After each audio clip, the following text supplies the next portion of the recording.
We had a fantastic, and I'm just going to say it was fantastic up for debate.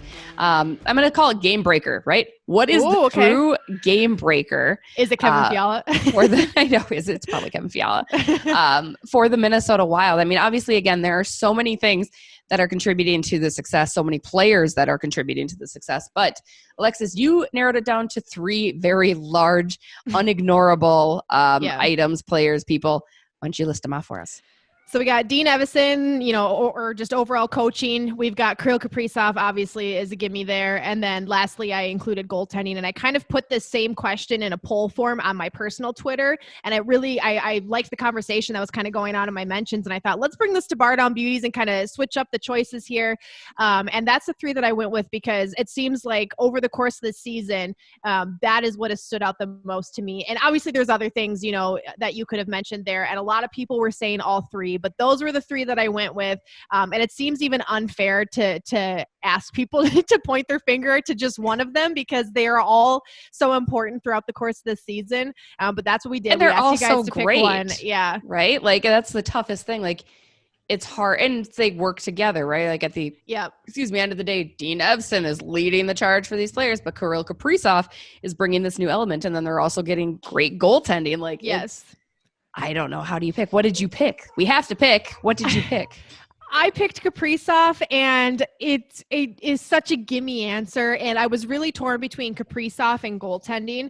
But I went with Kaprizov just because I've said this on, radio hits that I've done and podcasts that I've gone on and just in everyday conversation with people. But every time he steps onto the ice, he makes everybody else around him better. And he makes everyone else around him step up 1 or 2 steps from where they were before. And I said this just on a podcast this week. I said, Kirill Kaprizov knows what everyone around him is going to do before everyone around him knows what they're going to do. And he's just 1 step ahead of everybody. And because of that, he makes everyone around him play better. And not to say that other players aren't good or can't perform well on their own, but he just brings out the best in his teammates and in his line mates. And for that reason, I think that the Minnesota Wild have been able to do so much more because think about some of the things that have really stood out on this Wild team this year. Speed, which Kirill Kaprizov provides, making plays off the rush, which the Wild have never been a team who've been able to do that. So those 2 things, themselves have really, made the Wild look like a better team. And I pinpoint that back to Kirill Kaprizov. So that's who I went with. But you could really make a case for any 3. Which one did you go with, Jesse? I mean, and I will make a case for any of the 3. No, I mean, Kaprizov, I want to address that first because without question, like he has injected life into this team a little bit and just kind of even in the room and in the culture, right? I think that's a big difference of the way this team is performing and why they're finding success.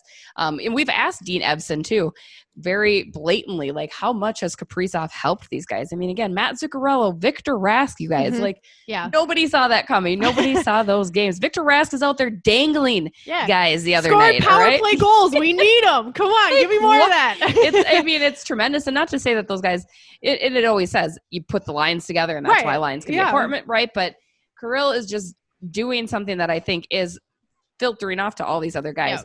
No, I mean, I look at the culture in the Minnesota Wild locker room this year, and obviously I'm not in there. None of us are, right? But you can just sense that things are different. You talking to the guys post-game, practices, there's a different vibe about every single one of these players, which makes me believe that the locker room presence is very different. And I think Dean has a lot to do with that, right? Mm-hmm. I think he kind of came in and said, this is the way things are going to be. I think Bill Guerin also had a lot to do with it too. So in addition to coaching, I'm going to give Guerin some credit as well. Yeah, I saw a lot of people saying that in our mentions. They were like, what about Bill Guerin? I'm like, that's fair. You could lump that in there as well and make a point for that. So can I ask a question though?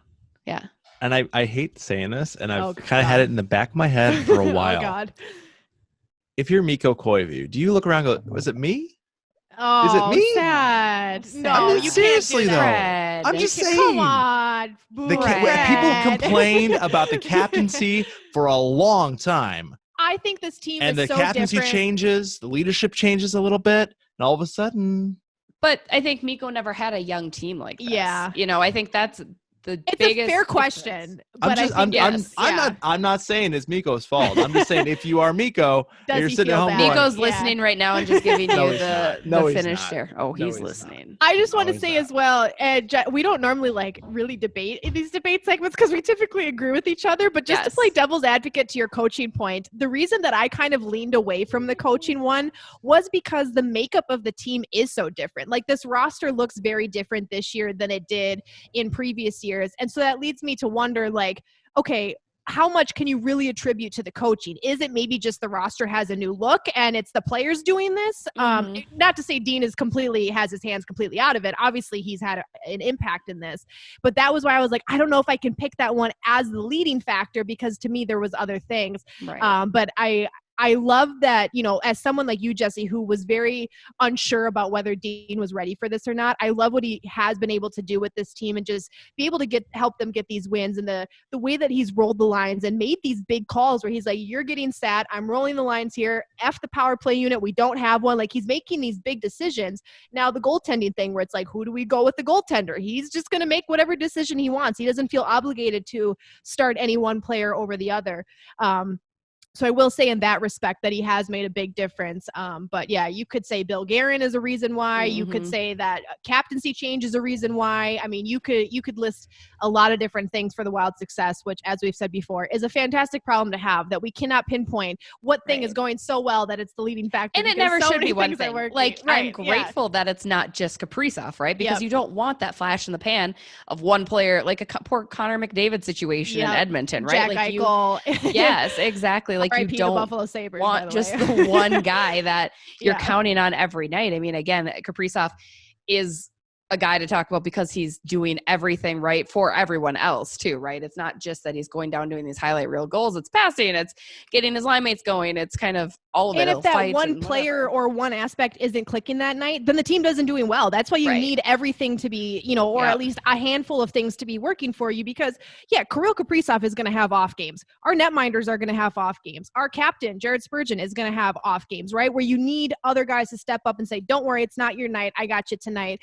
And so, you don't want to have just one thing. Hopefully awesome. They step up. Again, I point to the Colorado game. Yes. But I will say your goaltending was on. And that's where I do want to give a stick tap, obviously, to the goaltending because Cam Talbot, and Kaapo Kähkönen, I don't think people saw as being split number ones, right? Maybe you saw them as split number twos like Stalock and Dubnyk were. And again, we love those guys. They're great humans because I know they've both been on our podcast. So what's up, guys? We love you guys. But, I mean, seriously, Talbot and Kähkönen are both number ones right now. And that's where it's a great, tough decision that Dean has to make every single night. I know Kappel's getting the start against Colorado on Saturday. And I think you're going to see so much more of that. I think he's going to split time because you don't want one sitting out too long. When they're both playing so well, you can't freeze one up. So it's all good. We love them all. Let us know what you think in case you didn't weigh in. I know a lot of people, a lot of good different conversations. Yeah. We love it.